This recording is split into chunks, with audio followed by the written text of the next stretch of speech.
Bu ufacık boyuyla gelmiş herhalde.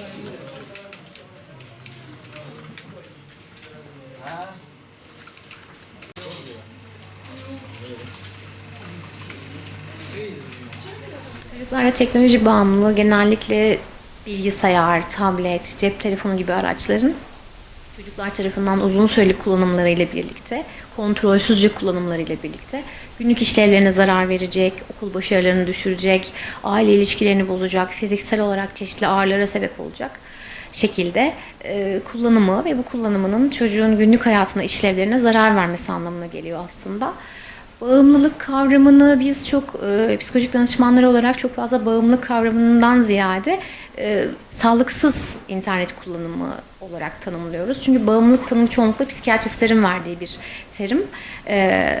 Daha çok bu tanımlamayı psikiyatriye yaptırabiliyorsunuz. Bizler daha çok olumsuz internet kullanımı, teknolojinin aşırı kullanımı ya da sağlıksız, problematik kullanımı gibi kavramları kullanıyoruz.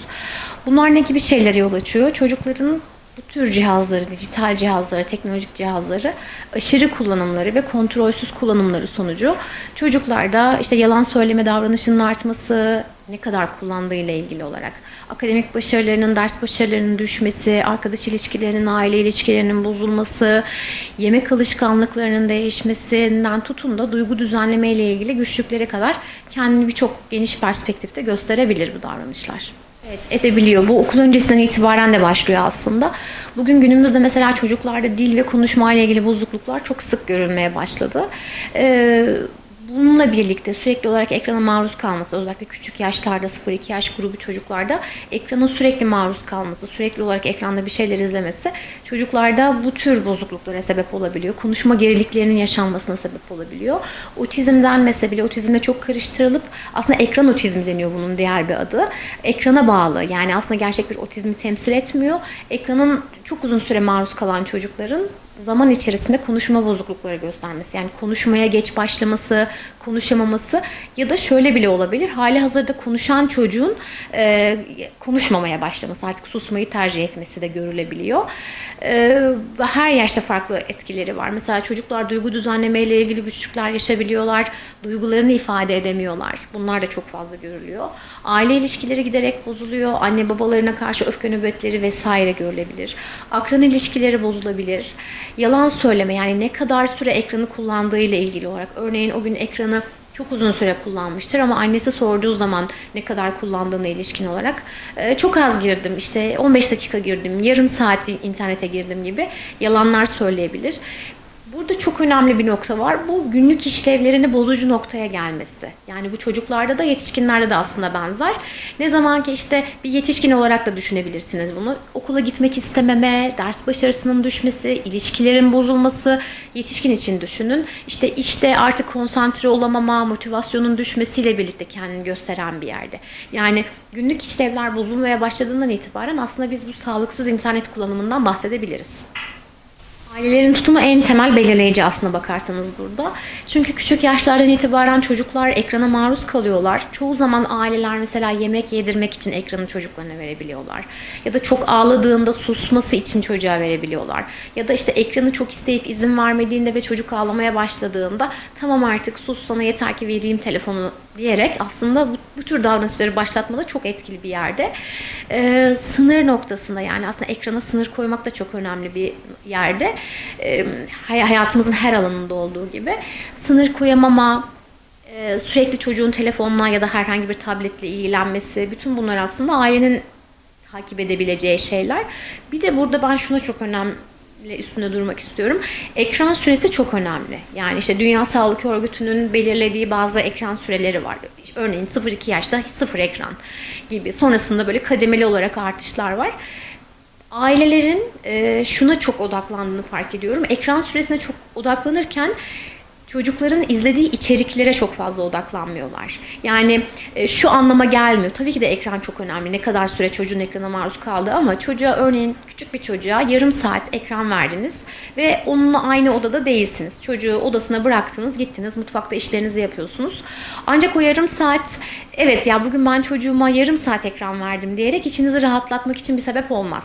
Yarım saatte çocuğun nerelere girdiği, hangi sitelerde dolaştığı, hangi içerikleri izlediği. Çünkü biliyorsunuz bugün sosyal medyaya da girebiliyorlar. Farklı içerikler, farklı videolar da izleyebiliyorlar ki bu çok sağlanıyor internette. Çocuklar için çok kolay erişimi. Çeşitli algoritmalarla zaten ulaşabiliyorlar. Dolayısıyla ailenin burada özellikle küçük çocuklarda ekran verdikleri zaman yanında durması, en azından bir iş yaparken verdiğinde kulağının çocukta olması, hangi içerikleri izlediğini takip etmesi de en az ekran süresi kadar önem taşıyor diye düşünüyorum. Aslında şimdi günümüzdeki nesli düşündüğümüzde ekranın, teknolojinin olmadığı bir yer çok mümkün değil.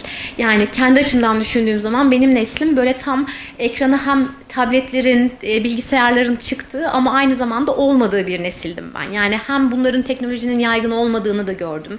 Cep telefonlarının olmadığı bir nesli de yaşadım. Aynı zamanda bunu da gördüm. Bunu belki bizler için söyleyebiliriz ama yani özellikle yeni doğan kuşağı, alfa kuşağı, Z kuşağı bunlar böyle çok teknolojinin içinde doğmuş ve büyümüş çocuklar. Bugün günümüzde işte ekranı hiç vermeyelim, sıfır ekran yapalım dediğiniz zaman çocuklar özellikle ilkokuldan itibaren şöyle sorunlarla da karşılaşabiliyorlar. Arkadaşları belirli içerikleri, belirli oyunlara izlediği ve takip ettiği için çocuk geliyor diyor ki işte ama anne okulda bu sefer arkadaşlarım beni dışlıyor. Ben evet ekranı hiç almıyorum ama bu sefer akran zorbalığı artmaya başlıyor. Arkadaşlarıyla aynı oyunları oynamadığı için bu sefer çocuk arkadaşları tarafından benimsenmemiş olabiliyor. Bu gibi problemlerle de çok karşılaşıyoruz. Burada evet yaşlara göre belirli bir ekran süresi olabilir. Ama dediğim gibi hani sıfır ekran çok mümkün olmayabiliyor günümüzdeki çocuklarda. Teknoloji zaten sağlıklı kullanıldığında çok iyi bir kaynak olabiliyor. Dolayısıyla hani teknolojiyi işte çok zararlı, uzak tutalım gibi bir yaklaşım çok da gelecek açısından iyi olmayabilir. Ama tabii ki de olmadığı zamanlarda çocuğu neyle destekleyebilirsiniz? Boş zaman aktiviteleriyle. Yani özellikle hareketlerini teşvik edecek spor aktiviteleri, hareket edebilecekleri alanlar. Çünkü sürekli ekran başında oturmak günümüzde çocuklarda obeziteyi de arttırıyor. Yani baktığımız zaman istatistiklere obezite, uzun süreçte boyun ağrıları, parmakla ilgili rahatsızlıklar, fiziksel ağrılar da çok fazla arttı. Dolayısıyla sadece çocukta böyle dikkat eksikliği, hiperaktivite bozukluğu değil, aynı zamanda bu tarz sağlıkla ilgili problemler de ortaya çıkmaya başladı. Bunun için harekete teşvik edecek. Yani açık alanlarda aktiviteler yapılabilir. Onlara hobiler geliştirilebilir, kazandırılabilir. Ama bununla birlikte örneğin daha büyük yaştaki gruplarda şöyle olmalı. Özellikle ergenlikte bir çocuğunuz varsa ve belli oyunları sevip onları oynamak istiyorsa ailenin de belki bu oyunlara dahil olması önerilebilir. Yani mesela çocuğunuz bir oyunu seviyorsa siz de o oyunu öğrenip hafta sonunda birlikte onunla oynayabileceğiniz bir aktivite yapabilirsiniz.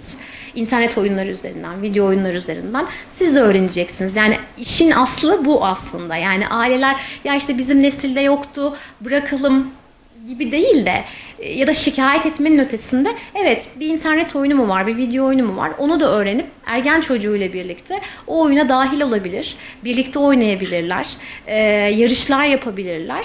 Eğer illa olacaksa kendileri oyunlara dahil olabilirler. Yani burada en önemli şey sınırları iyi çizmek, sınırları iyi belirlemek. Çocukluktan itibaren siz eğer çocuğunuza neyin zararlı, neyin faydalı olduğunu öğretirseniz, anlatırsanız yani teknolojiyi sırf yasak, hayır demekten önce bu senin yaşına uygun değil, senin yaşına göre zararlı bir içerik, bunu izlemeni istemiyorumdan başlayıp çocuk zaten ergenliğe geldiğinde siz bunu okul öncesinden itibaren kazandırırsanız çocuğa, bu çocuk ergenliğe geldiğinde zaten kendisi için neyin zararlı, neyin faydalı olduğunu bilecektir.